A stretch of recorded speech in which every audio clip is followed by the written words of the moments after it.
Alrighty. What's up, everybody? Peter fucking Joseph here for video number 2 on this late Sunday night, February the 25th, 2024. Or if you're watching this at another date, it is now February the 26th, 2024. Thank you for watching. Excuse me, right here on the main channel, Killer of Demons 669. Thank you for watching. Make sure you like the video and subscribe to this channel and my other channels down below in the description box. And as always, follow me on social media, Facebook, Twitter, and Instagram. Share the video all over the goddamn fucking internet. Don't forget to tap that fucking bell. Slap it around a little bit. And turn on all notifications so you don't miss the next one. Because if you do, well, you pretty much suck. And you're SOL. And you know what that means. And that's it. We move on with that. And if you're new here and you like what you see, please hit that subscribe button. Hit that bell to get more. And welcome to the party, pal! We hope you enjoy the ride. And if not, get out of here. That's pretty much it. Let me move on. Alright, check out my last video I did earlier. This is all pre-taped, by the way.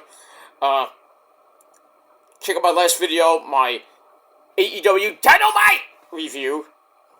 It's down below. It will be down below in the description box, or you can just go on my channel and just check out the new video. Sometimes I don't put the videos in. A lot of people say, "Where's the video?" Well, just go on my channel and check out the new video, dumbass. And that's pretty much it. All right, really quickly, I want to get to this video. I'm not gonna make it too long. So, it is time for your late and out-of-date AEW Collision thoughts. You understand? So, little mini review / thoughts. You understand? The thoughts. You understand? And we got that. Alright, so Collision last night, or this past Saturday night, whenever you're watching this video, pretty decent show, pretty good show. And it came your way from the Great Southern Bank Arena. I don't know if it's that great, but anyway. We're in Springfield, Missouri. So, we're, kind of on the outskirts of Kansas City and St. Louis. Somewhere around that area. But anyway, we got that. And our commentary team, as always, on Saturday nights. Kevin Kelly, the Hermaphrodite, and the biggest Met fan I know, next to Taz. We have my good friend and yours, Tony Baloney Schiavone, and the man from England, Nigel McGuinness, me love. How you doing? Gonna have some tea clippers with the king.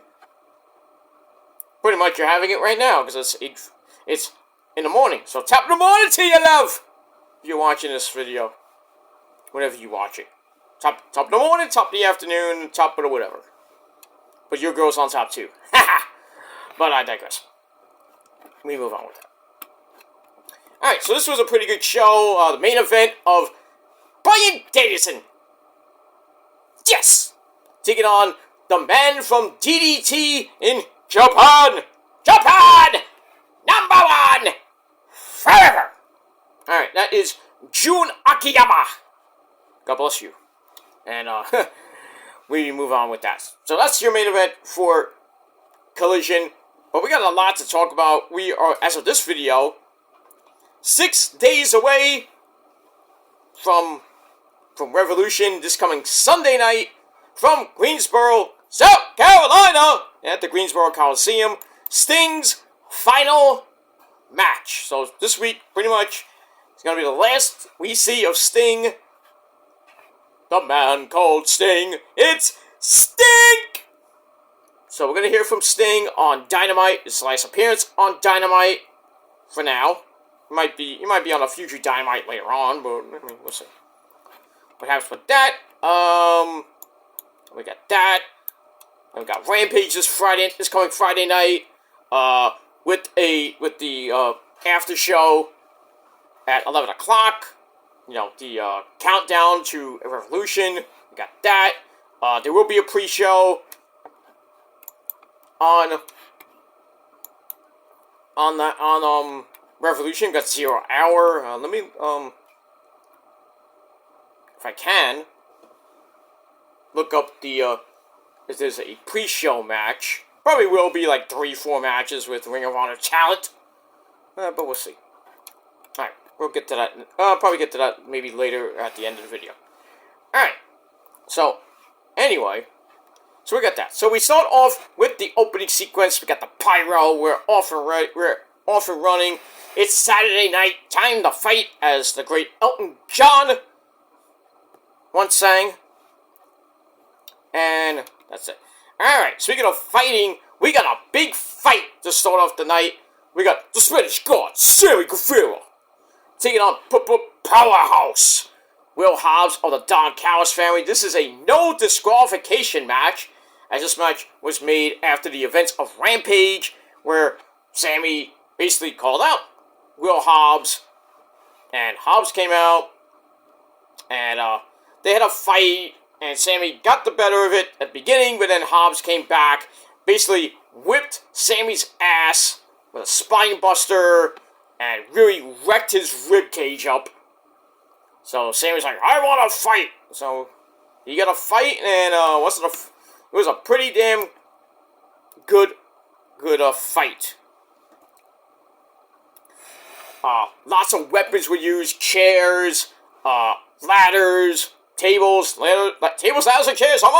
Were used. Don Callis and the Don Callis family banned from the ring. Where we get all that. It was kind of a weird match. Bro Strong slam on the steps. Ow! And then Hobbs, using his noodle for a change, goes over to Kevin Kelly.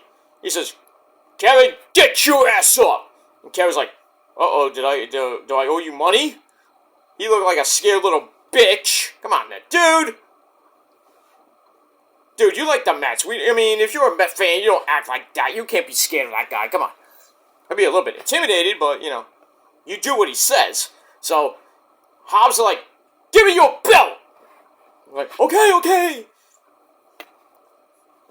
Kevin takes off his belt. Thank God his pants stood up. Nobody wants to see that. So, he starts whipping Sammy with the belt. Sammy comes back with some chair shots. Tosses Hobbs over the barricade. And then he took the belt and started whipping Hobbs' ass with the belt. Crazy shit. And then they go back and forth some more. Tables were used. Hobbs misses a charge in a corner. Gets pulled into the go to hell for a near fall. And then Sammy's like, alright, I'm going to use something different this time. Goes over to the timekeeper's area, pulls out the monitor. I didn't even know they have a monitor at ringside, but hey, we got a replay. So in any case, he takes out the monitor, goes in the ring. I thought he was gonna miss with the monitor, and he hit Hobbs in the head. So he got that. Remember when Mox took? He took like a monitor. Or I think it was a monitor or a camera, and he was about to use it, and it just like exploded in his hand.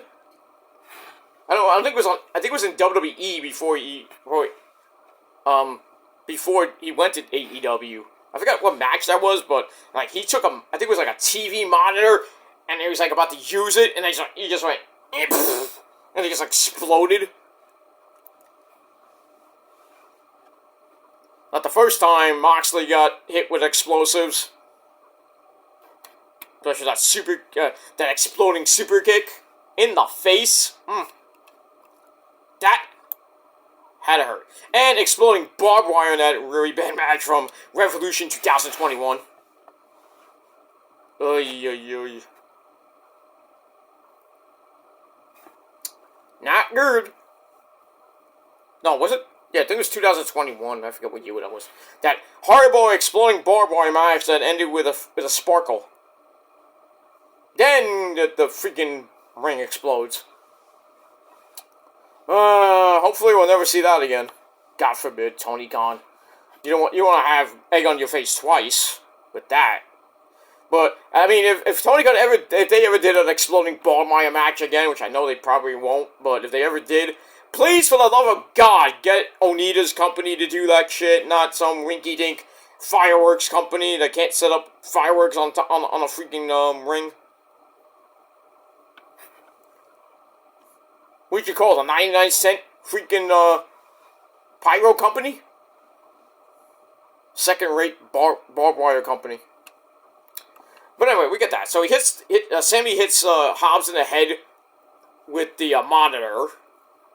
Then goes for a springboard, gets pulled into a World's Strongest Slam. Then Hobbs loads up another table. We get a near fall into that. Guevara then sends Hobbs into the ring post. Ow! So he catches a breath. Then he grabs a bottle from some fan and then smashes it over the head of Hobbs, puts him on the table. Then he gets another one, breaks that over Hobbs' head. I'm surprised he wasn't busted wide open. Maybe it was just like one of those prop bottles that had like sugar glass or whatever is in there. Anyway, so then he brings out a big time ladder, goes to the tippy top. Then we hit a swanton bomb through both tables. And then, right after, like a minute after that, so they kind of no-sold it. I don't know how, but they get back in, like really quickly. Sammy sets up another table. Hobbs shows the referee in a corner. You know, it's a no DQ match. He can do whatever he wants. So the referee kind of hits the ropes. Sammy gets crotched. And then Hobbs hits a World's Strongest Slam from the middle rope. So not a super World's Strongest Slam, technically. But that goes through the table. 1, 2, 3. Powerhouse Will Hobbs gets the win in 17 minutes. Match was pretty good. And I gave it 3.25 out of 5 stars. But once again, Sammy Guevara gets the crap beat out of him. And pretty much him and Jericho and technically Kenny and Ibushi have been basically decimated by pretty much everybody in the Don Callis family. Or whether it be, if it's not Takeshita, it's Hobbs. If it's not Hobbs, it's Kyle Fletcher, the Ring of Honor TV champion. If it's not him, it's Ospreay. Or Takeshita, really. But it is what it is. They can't be stopped right now. And, well, the only saving grace that they have right now is two guys from the Don Callis family battling it out, and that's Ocean Spray against Takeshita at Revolution. And, Takeshita's put down Kenny twice. He put down Jericho, he's put down Sammy. Can he put down Ocean Spray? I hope not. But that would probably be another huge win for the Japanese sensation, beating probably the best wrestler in the world, which was, last year he was best wrestler in the world. You thought it was Roman. But Ocean Spray had a great year last year. Epic year. Roman kind of did too, but not as great as Ocean Spray, but I wouldn't put it past Ocean Spray to have a great 2024. But, you got Danielson too, who's put on some bangers as of late, but it's February. We got a long way to go. We got 10 months to see if there's gonna be, who could be Wrestler of the Year in the next 10 months. Well, right now, I have to give it to Ocean Spray right now.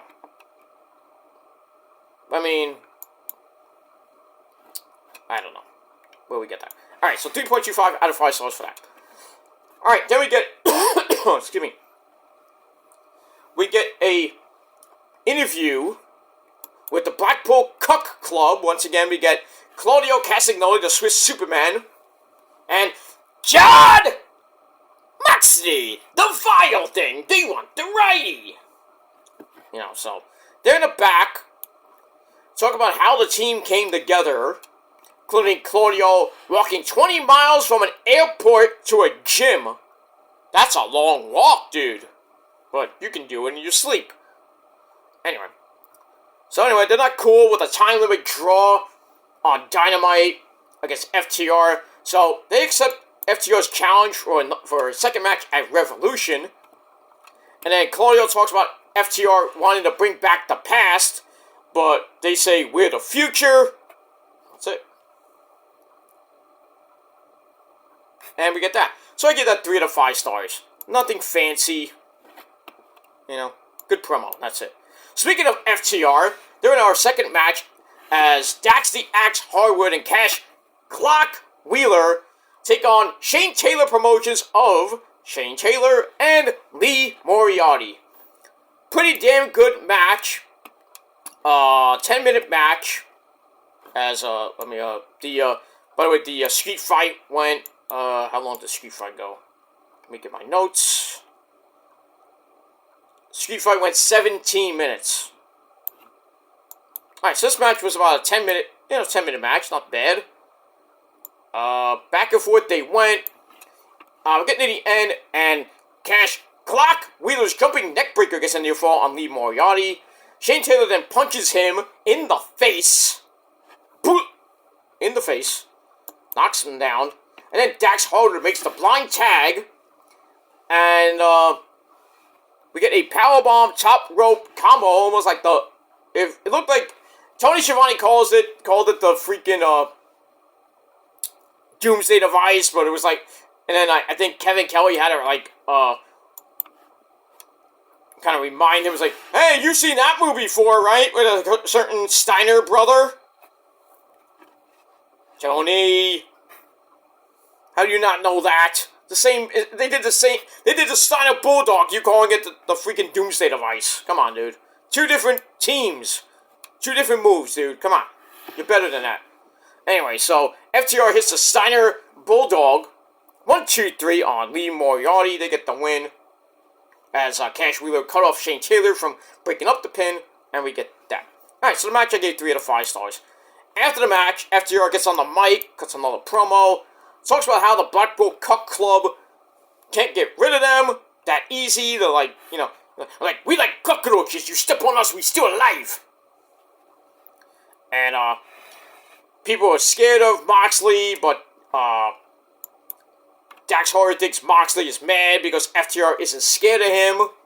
It's like, oh, you want to step on us, you know, we can't get stepped on, we step out, whatever, you know. So Moxley was saying that.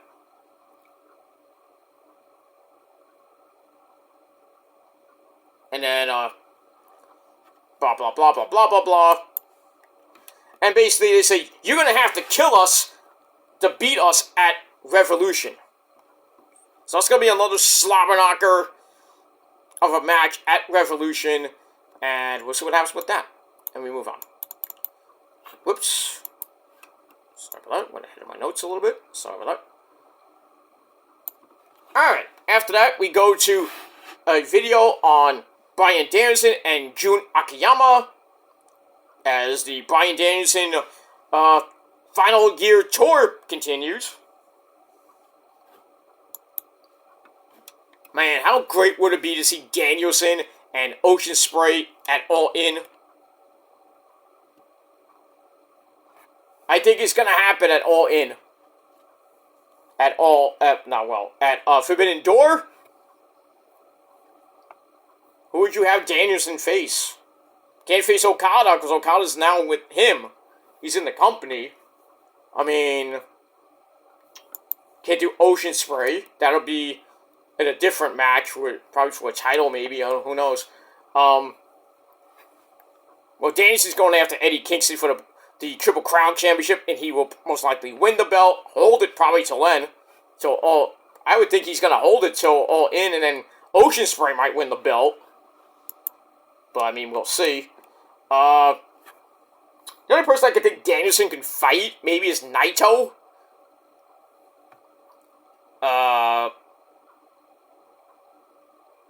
we already have Naito and Moxley, so that's not, I mean, Naito's not going to happen, so, do you face one of the other guys, Yui Yumura, maybe he faced Shota Umino. He's going to face somebody, I just don't know who, but better be good, it should be good. He's got to face a top guy, per se, but we'll see what else about that. But we got a video for the main event, and that's that. Alright, then we go to the ladies, the hot ladies. Speaking of hot ladies, we got La Wera Loca, not Wera Loca, sorry, La Mera Mera from the graveyards of Tijuana, Mexico, and that's Thunder Rosa! Yay! Alright, she's in a match with Lady Bird Monroe, no relation to Marilyn Monroe, and no affiliation with Timeless Tony Storm. Darling. And remember, chin up, tits out, watch for the shoe. Well, she wasn't on the show, so, but anyway. Alright, so Thunder Rosa and Lady Bird Monroe. Basically a 2-minute suckfest match. Thunder Rosa gets the win with a Tijuana bomb. And that's it. And then she yells into the microphone at the end of the match that I do this, I love what I do, this and that. That she's back in AEW, and we'll see what happens with her. And that's it. And that's it. Alright, after that, we go to Stokely Hathaway, the resident pimp. Pretty much. Doesn't like what Julia Hart and Sky Black, or Blue, have been saying about Willow Nightingale and Chris Statlander, his two chicks. And then, doesn't like what they said. They said about his ladies, but then Chris Statlander comes in, cuts him off, and says, "You know what, Sky Blue? We're 1-1. How about we have the rubber match next week on the program?" I'll allow it. Let's do it. Right, Paul? Paul Stanley, ladies and gentlemen? He'll tell you how it is. Right, Paul? Let's do it. Okay. No, not me and you. I mean, that'd be weird. I don't go that way either. I'll go that way with your mama. But I digress. Alright, so Sky Blue and Chris Statlander this Saturday night on Collision. And it's live. And we move on. Alright, after that, we go to a 6-man tag team match. We got, a little mixing of the Bang Bang Scissor Gang, Scissor Me Mommy Ass. We got Colton Gunn and his dad, Daddy Ass, Billy Gunn, as they team up with the Switchblade, Jay White, as they take on the Iron Savages, Bear Bronson and Bear Boulder, and Jacked Jameson. And this was where Max Caster botched his rap. He just said, fuck it. Oh, you can't do that on live TV, dude. Can't do that. And it looks so cheap. I don't even give a shit about the match now. I was waiting for that rap. It was going to be an epic rap. Some funny lines in there. And Max just fucks it up.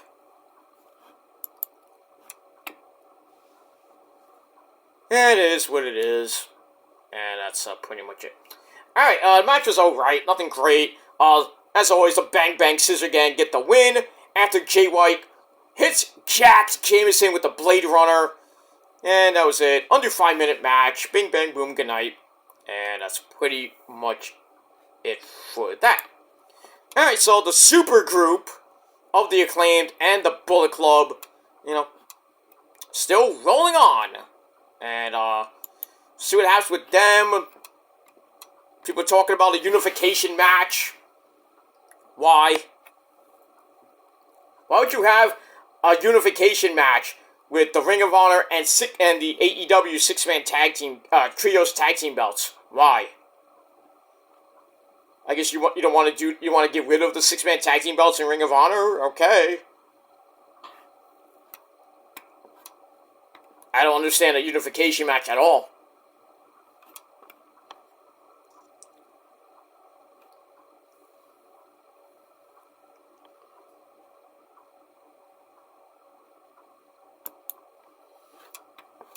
So I don't know what they're gonna do with the trios championships. I really don't care either. But that's that. Alright, we move on. Alright, then we go to the back with Renee Paquette. and her guest Bryan Danielson. Yes! Puts over Jun Akiyama as one of the best ever. Mentions that Akiyama is Eddie Kingston's hero from his days in Japan. But Danielson doesn't respect Eddie, and if Eddie was doing this promo, he would just ramble on and storm off. Says Eddie, you had all the potential, and that just was wasted all that until last year, which is why I'm going to beat you at Revolution, take your Triple Crown Championship, and that was pretty much it. So fired up, ready to go. That's it. 3 out of 5 stars for that. And we move on with that. Alright, then we go to our next match. Malachi Black of the House of Black, without Brody King and Buddy Matthews, or even Julia Hart. He takes on his first singles match in AEW since June of 2022. Wow. Almost 2 years since his last singles match. It's crazy. He's always been doing tag team matches or 6-man tag team matches. And, they are still the PWG tag team champions. Oh, yeah, PWG is still a thing, guys. I don't even know. Yeah, PWG is still around. When's the next show, Excalibur? It's your company. You haven't had a show in a while. I mean, all your champions have held a belt for like 7,000 days. I don't know. I give up. I give up with PWG these days now. It's still a great company, but not like it used to be. Still great. Like I was saying, it's great, but not like when the Bucks were there, or even Kevin Steen, Adam Cole, Bay, Roddy, that guy named Generico. Guys like Chris Hero, before he became fat.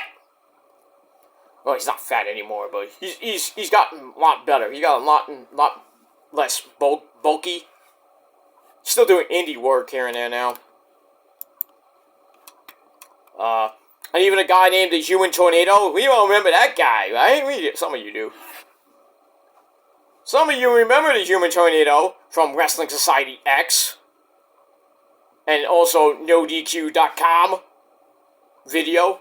He was on there a little bit. Also from CCW back in the day. They would just pimp smack you out of nowhere.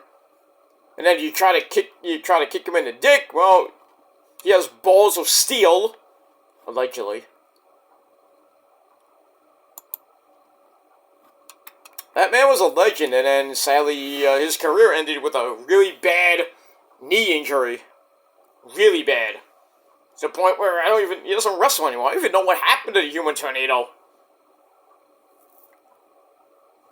I think his real name was Craig. I don't know. But anybody knows what happened to the Human Tornado, hook me up and let me know. That's pretty much it. Alright, so Malachi Black takes on the bounty hunter, Bryan Keith. Doing some good stuff right now in AEW. He's now all elite. Doing some good, did some good things in Ring of Honor. On a little bit of a winning streak. But pretty much that ended as a pretty good match. But in the end, Bryan Keith hits a Tiger Driver. 97? I don't know which version. On Malachi for a near fall. After Black Mass missed, and Bryan Keith hits the Tiger Driver for a near fall. They get back up, and then Bryan Keith charges right into the Black Mass, which they now called The End. This is the end. Beautiful friend, the end. Is everybody in? The show is about to begin. Wake up! Okay. This message has been sponsored by Chief Mojo Rising. Hey, Princess Smiley Face. This one's for you. From Chief Mojo Rising. Hey, yo, hey, yo, hey, yo, hey, yo, hey, yo, hey, yo, hey, hey. Jim? Cool. sand. If you book them, they will come. What do you mean by that, Jim? Anyway. Alright, so Malachi Black basically puts Brian Keith to sleep with the end. And just under 11 minutes, just about 11-minute match, Malachi Black gets his first singles win in almost 2 years. And the match was alright, 2.5 out of 5 stars. And then after the match, the lights go out. Sabu comes out. No, Sabu didn't come out. You would think that Brody King and Buddy Matthews and Julia Hart would come out, but the lights come back on, and it's the funky chicken himself, Mark Briscoe, speech for the Sky Boy. As we always pay homage to the late great Jay Briscoe, going into the Indie Hall of Fame on for GCW during WrestleMania weekend. So that's pretty damn good. Doing the Ring of Honor Hall of Fame, now the Indie Hall of Fame, but there will never be in the WWE Hall of Fame. Never, because they never wrestled there. And pretty much, they wouldn't go under the ROH banner because for Tony Khan. But, you never know. Wrestling Hall of Fame, if there ever was one, yes, they would definitely be in. WWE Hall of Fame, no. Because they're not cosmetically pleasing. Remember that promo? We all remember that one. But the Briscoes, they were a great tag team, 13-time world tag team champions, and they had a lot of crazy as shit matches. Especially that one from Final Battle last year. No, 2022. I'm sorry, not last year. This past year, 23. 2022, that bloody as fuck double dog collar match. Woo. And pretty much after the Briscoes won, about almost a month later, Jay Briscoe passed away. Man, imagine if he was still alive. How great Jay Briscoe would have done. They still would have probably been the champs. Maybe lose it I would think they would have lost it to the Kingdom of Matt Taven and Mike Bennett. I don't think you would have seen Aussie Open win it, or even Adam Cole Baby and MJF even win it, or technically partly Samoa Joe. You would have seen that. I think the Briscoes would have held it pretty much through most of 2023. And then in turn, Jay Briscoe could have went for the Ring of Honor title, won it for the third time. Mark could have went for the TV, even he could have went back for the TV title, which he still hasn't won. They could have been 6-man tag team belts champs with all the guy. But you never know when the Lord calls, and he might call at the wrong time, but you got to be ready. Sadly, that whole horrible car accident which killed him and almost put his children, in really bad shape. And thankfully, his kids were able to survive. And, one of the kids may not have been able to walk again, but she is doing great. They had that thing for the 1-year anniversary of his death, where he came out crying up a storm. We all cried, watching it, doing live streams and everything. And then the kids come out, which even made us more cry. I thought it was really touching. But, we'll get that. But, every time you think about Ring of Honor and the tag team belts, you always have to go back to the Briscoes. So anyway, Mark Briscoe comes out with a kendo stick, trying to get revenge after what the House of Black did to them, especially Julia Hart, pulling out that spike and stabbing him. Legit stabbed him in the head, gushing blood. I think it was last week on the program. So Mark wants to try to get revenge and puts the stick down. And he goes in his pocket, grabs the spike, tries to stab Malachi Black in the head, but then stabbed the turnbuckle, and it got stuck. He's trying to get it out, And then Buddy Matthews and Brody King come out for a 3-on-1 beatdown, and nobody else saved them. That sucks. So, looks like maybe at Revolution we'll get Mark Briscoe versus Malachi Black 1-on-1, or maybe some type of tag match. I mean, we'll see. That too. And that's it. Alright, then we get a video on Darby and Sting versus the Bucks in Sting's final match. We got that. Little hype video. Alright, then we go to the Traded Death slot. And we have the Professor, Serena Deeb, taking on former WrestlePro Women's Champion Lady Frost. Pretty decent match. Serena Deeb stays undefeated as she makes Lady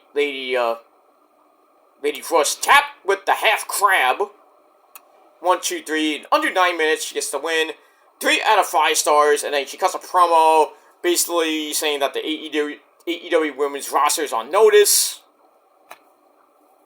Pretty much the same promo that she cut about a week or two ago. But she stays undefeated, and we'll see what happens with her as we move on. Then we go to your main event of the evening: Bryan Danielson and Jun Akiyama. Eddie Kingston at ringside.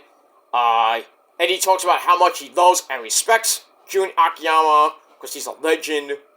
Akiyama put in the locked in the Muda lock. Actually, Danielson did that, and then Akiyama rigged the eyes. They go back and forth. It was a very good match. Danielson even grabbed the label lock. Akiyama had to go right to the ropes really quick to break the hold. And then they get back up. Akiyama knees him out of mid-air for a near fall. Ouch. Goes for a running knee, gets counted into a half crab. Then a German suplex. Dropped Akiyama again. But he came back to grab a sort of not locked in guillotine choke. Which Eddie's like, he's won matches like that. Pretty much has. But he didn't really get it locked in enough. And Danielson kicks him right in the head. Ouch. Grabs another German suplex. And then Akiyama just came right back with an exploder.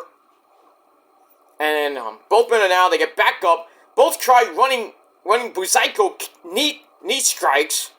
But they hit each other and another double down. But then Danielson comes right back up. Scores with that hard knee strike. Knocks Akiyama the fuck out. And for good measure, he hits his version of the Buzaiko knee. 1, 2, 3, in just about 16 minutes. Bryan Danielson gets the win. And he's pretty much on a roll right now. And, well, his next match is going to be next Sunday night against Mr. Eddie Kingston. Actually, take that back. He's going to be teaming up with Claudio and Mox as they take on Eddie Kingston and FTR this Wednesday night on Dynamite. Because, and by the way, this match I gave 3.5 out of 5 stars.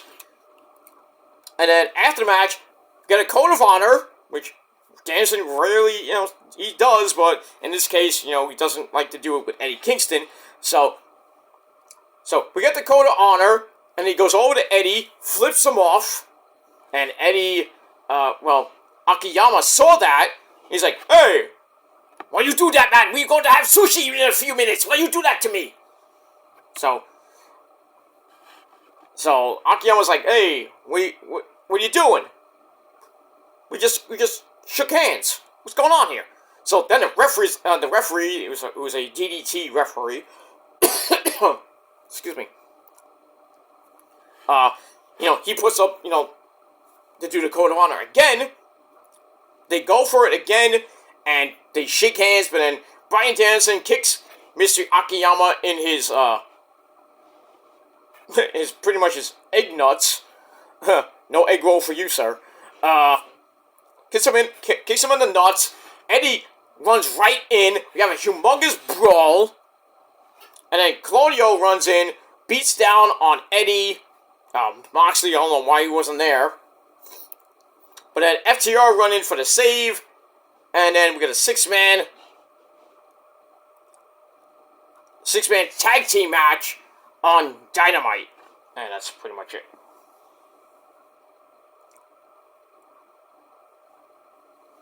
That's it. So that's the 6-man tag team match. We'll be on Dynamite. I don't know if it's going to be the main event or where it's going to be. But it should be a great match with pretty much the Blackpool Cup Club against FTR and Eddie Kingston. And that's it. And we move on. And I believe Dynamite is in Huntsville, Alabama this Wednesday night. But I could be wrong. But let's see. Yeah, because they're going to be in the South, so I think they're in Huntsville, Alabama this Wednesday.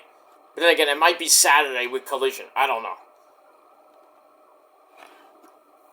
But we do know that the pay-per-view's in Greensboro, South Carolina, so I don't know if Collision's going to be there at the same arena. I mean, we'll have to see what happens with that. And we move on. But all in all, Collision wasn't that bad. So, as I gave Dynamite 7 out of 10 stars, I'm going to give... Yeah, I'll give Dynamite its due, and I'll give it, as well, 7 out of 10 stars. But let me know what you guys thought of the show in a comment down below. And, please hit that like button, hit that subscribe button down below on this channel and my other channels as well. All the links are down below in the gobbledygook. And, like I said, leave a comment, be respectful. If you're not, go fuck yourself. And drop off the face of the earth. Because you're going to get blocked if you don't like that. Too bad. You can make, I don't care if you make 6,000 fake accounts. They're all going to get blocked on social media and on YouTube. You just need to get a life and get off my channel and get out and just go fuck yourself. And that's pretty much it. So... But for all you other people, all you newbies out there that are actually real people, and like what you see, please hit that like button. You want more? Hit the bell. Subscribe to my channels from all your love and support. And follow me on social media, Facebook, Twitter, and Instagram. But like I said, you have to be real. If you're not, you're fake, and you'll get blocked. And if you're trying to be real, but you're really fake, you're still going to get blocked. And if you don't like it, like I said, tough shit. And that's it. Alright, that's it. 7 out of 10 stars for Collision, and that's pretty much it. Alright guys, I'm getting out of here. I'm going to bed, just gotta go to work in a few hours, and then I got some errands to run in the late afternoon. And that's it. Then I will be back tomorrow night, right here on the Kill Demons channel with your Monday Night Raw review, the aftermath of a pretty Elimination Chamber on the road to WrestleMania. Maybe this week, hopefully this week, or in the next week or two, we'll start getting the Hall of Fame inductees, and who's going to be leading the Hall of Fame. I'm hoping it's Bray Wyatt, but hopefully we'll find out maybe this week on Raw or SmackDown. And, we got that. So we have the headliner, then who's going to be the women's induct choice. Hopefully it's somebody good, like Gail Kim, Melina, Mickie James, some of the others that should be in the Hall of Fame and not people that really don't need to be there, like Beth fucking Phoenix or the Bella Sluts. I mean, if they put Stephanie in, I'll be okay with that. But then again, I don't know, because Stephanie has now been, I just read something on Facebook that Stephanie has been named in that whole thing with her dad Vince, and the basically she covered for Vince. She knew everything was happening with Vince and all these ladies that are going to be coming out of the woodwork now, accusing Vince of sexual misconduct and sexual harassment and all this other shit. She knew about it, did nothing. The whole thing what I mentioned in my rant video about Ashley Massaro. She knew what was going on, and basically did nothing. Kind of threw basically everything under the bus. The whole rape thing from 2006. Even though she was trying to help her and everything. Just bad. So, the McMahon family has pretty much gone to shit. Vince can go, pretty much is done. He's lost everybody's respect, even all the wrestlers saying this whole situation is just sad and wrong. Even Kevin Steen came out on Twitter in an interview. He said it's just sad to hear all this stuff about Vince. Sad. But the greatest man in the history of wrestling has turned out to be a sexual deviant and a pervert. And a bitch, too. So, he's gonna die pretty soon. But, we have to remember for all the good things he did in wrestling. Because without Vince, there would be no technically sports entertainment. There would be no WrestleMania. Pretty much there would be no Monday Night Wars and Attitude Era, Ruthless Aggression Era. Be no guys like John Cena and even Roman. There'll be no Hulk Hogan brother. Without Vince, wrestling would cease to pretty much exist with any great promoters besides Ted Turner and Tony Khan. There would be no Tony Khan probably, but there'd be no AWA. All the federations that came out. Without Vince, you had Vince Sr.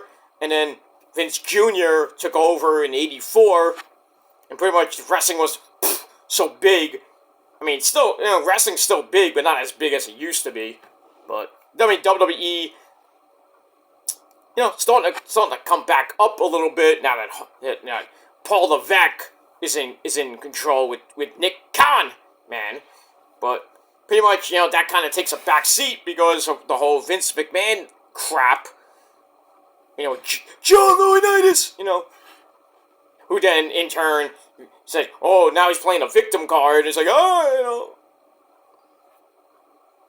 used to be buddy with Vince, took the bullet for Vince, and now he's like, oh, fuck Vince. Throws him under the bus. Now he's playing the victim. Too late for that, buddy. And now we heard about the whole Ashley Massaro thing. That was a big cover-up, and Stephanie knew about it. And now we hear Stephanie McMahon covering up for her dad with his bullshit. I would be surprised if we hear Hunter knew about all this shit. And maybe Shane McMahon. I don't know about, Linda probably knew anyway. That's probably why I think Linda and him are not even married anymore. We haven't really heard much of Linda McMahon lately. I don't think she even cares. She's like, yeah, I knew all along that my ex-husband or husband, Vince, is a piece of shit.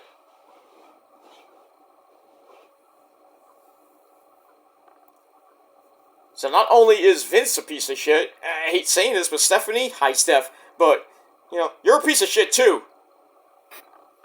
If you knew about this, why didn't you come out and say something? Oh, you want to protect your dad? Yeah, I get that, but, you see something's going on.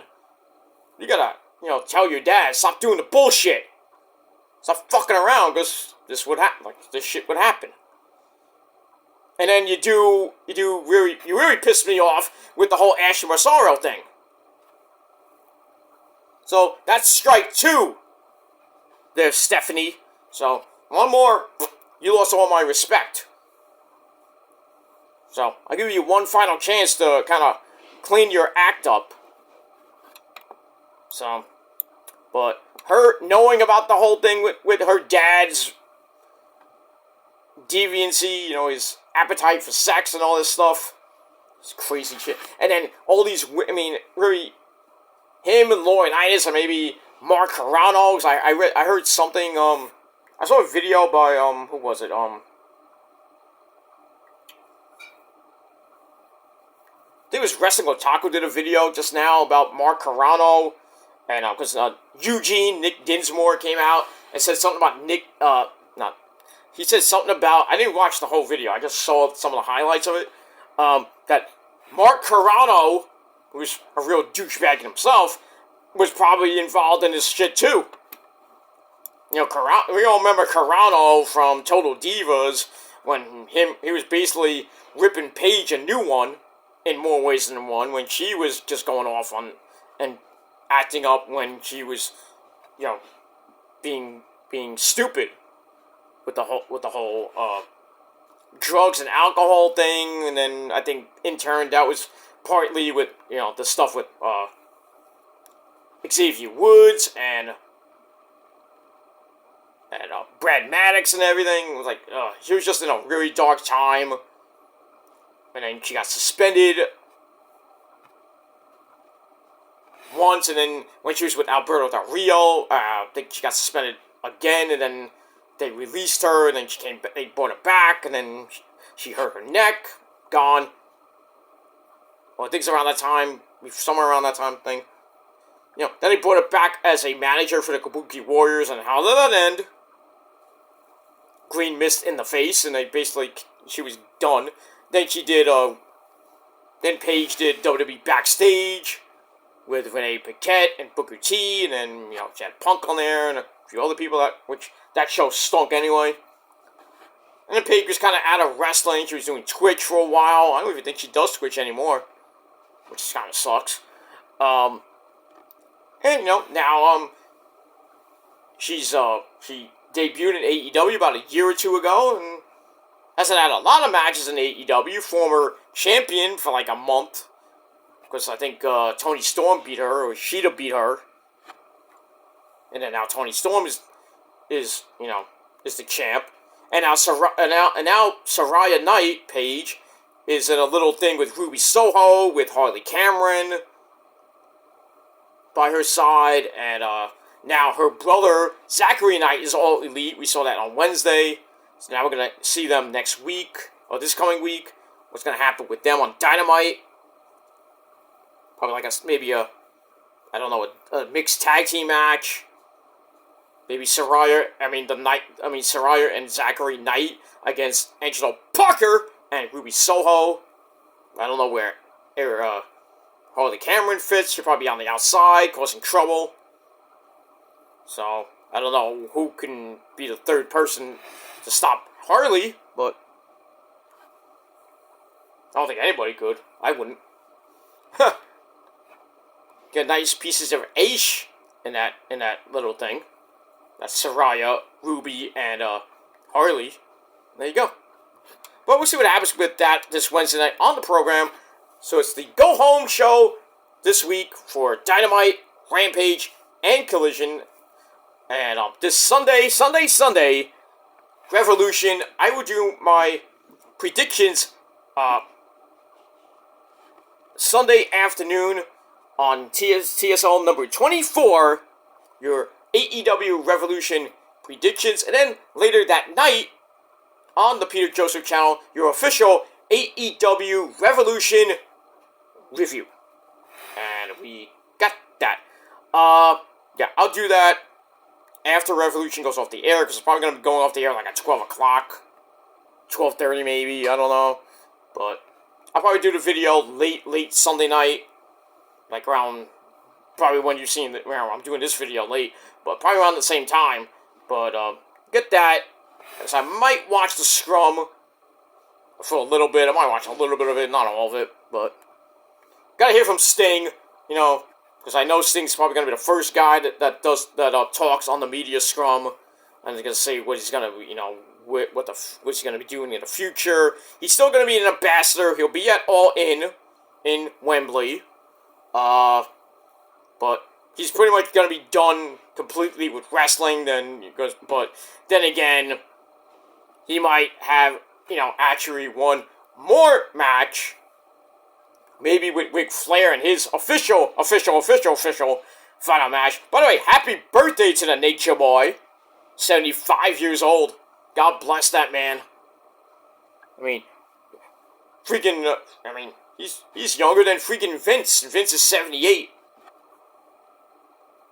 But at least Ric Flair's not a senile, sexual, deviant bastard like Vince McMahon is. I mean, he's got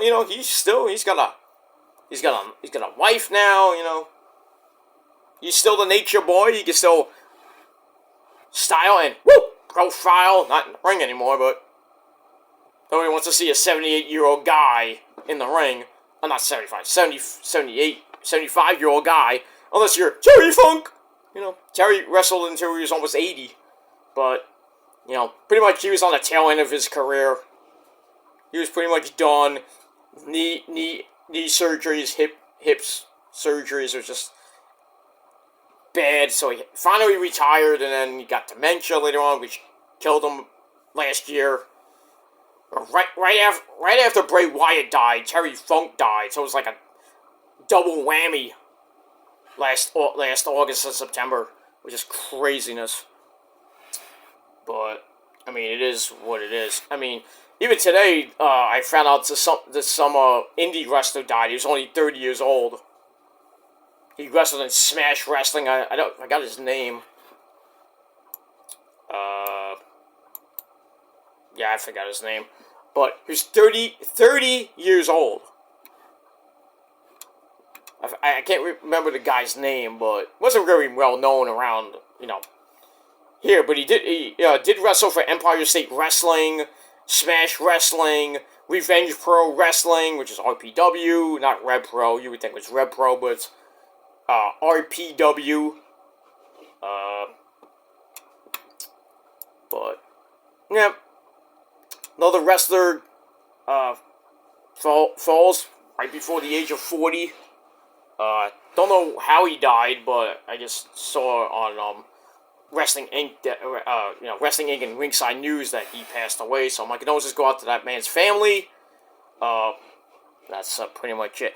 Also, tonight was the debut of the new season of WWE Biography. They had Randy Orton and his monotonous voice. That was some sad stuff, man. Hearing about his time in the U.S. Army, and he didn't like being there, and talk about the hazing that was going on. Nasty shit. And then he went AWOL for like 2 months. He went back to St. Louis, Missouri. Then he went back to California to go back into the Army. And then, what happened to him in the Army. He was in the brig for like 38 days.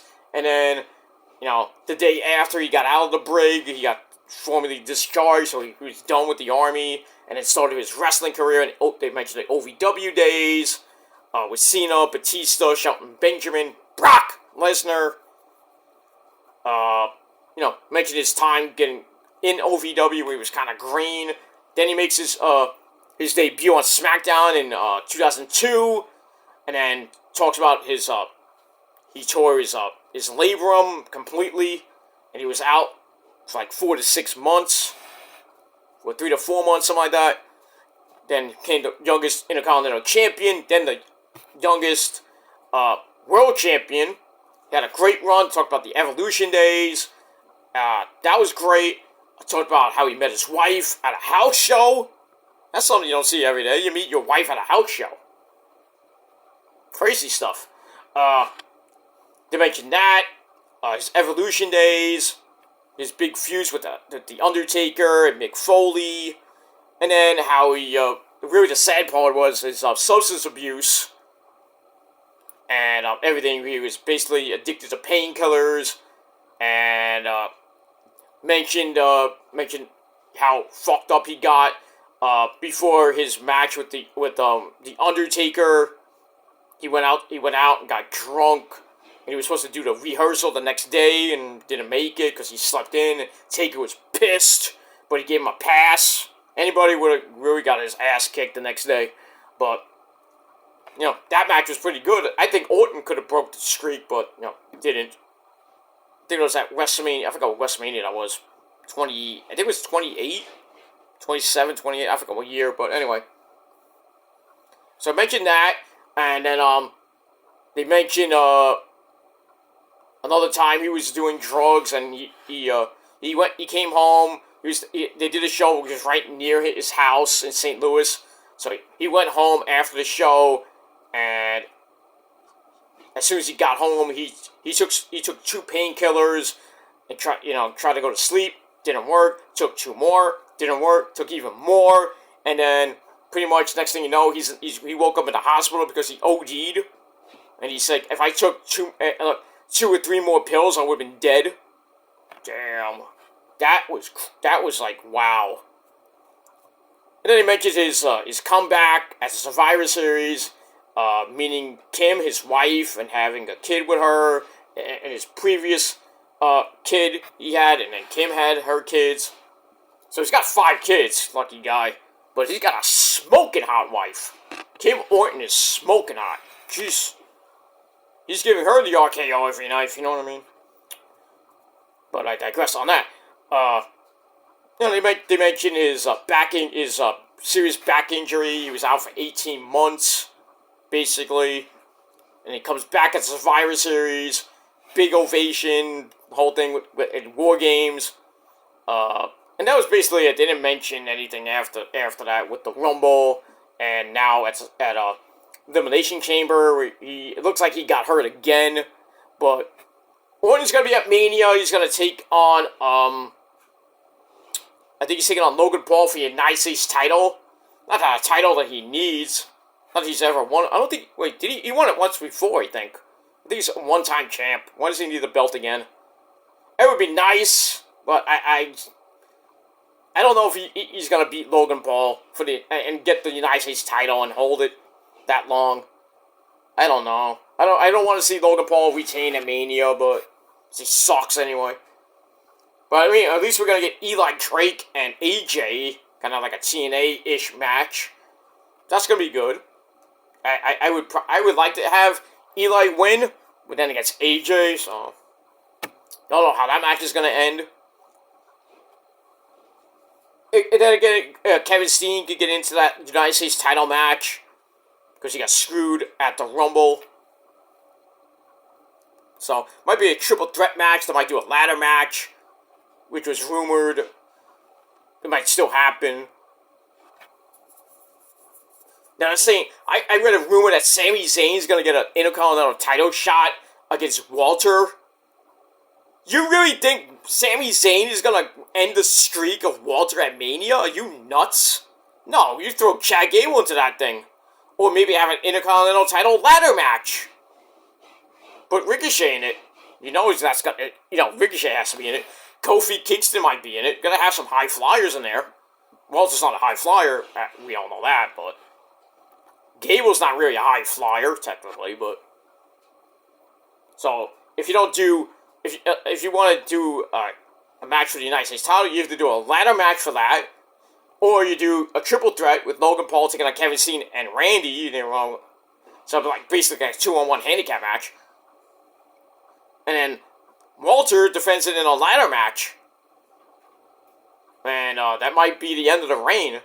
I still think we should get really Braun Breaker and Walter, because Braun Breaker was the last guy to pin him. So it makes sense, since now Braun is on the SmackDown roster. I mean, we'll see what happens with that. We're going to get more matches announced for Mania. We already got really 2 matches, which is Cody and Roman on night 2, Io and Bayley for the Women's Championship. Actually, 3 matches now. We got Becky and Mommy Rhea Ripley for the Raw Women's Championship. And then we got those 2 matches, which could be announced, AJ and Eli. And then, we've also got Drew McIntyre and Seth. That's 4 matches. So now we got technically almost 6 matches announced. Eli and AJ will probably be announced this week.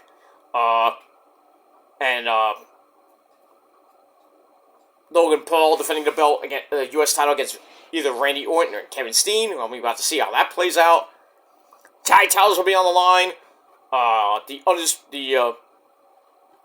Undisputed Tag Team Champions, the law firm of Finn and Priest, defending against Awesome Truth, Miz and R-Truth. So that'd be 7. What else? Women's Tag Team match. Tag Team titles, the Kabuki Warriors will probably well, I hope they retain, but I doubt they will. So, technically, if Asuka gets the pin, she'll go to, takes the pin, she goes to 0-7. But, technically, they don't even factor in the match, and they don't win. They technically lose, so technically, Asuka is going to be 0-7 at Mania unless they retain. But there's a leaked card saying that they're going to defend against Candice and Indy again. Why? Casey and Katana. Casey and Kaden Carter. And Raquel Rodriguez and Liv Morgan. The former champs. In a fatal 4-way match.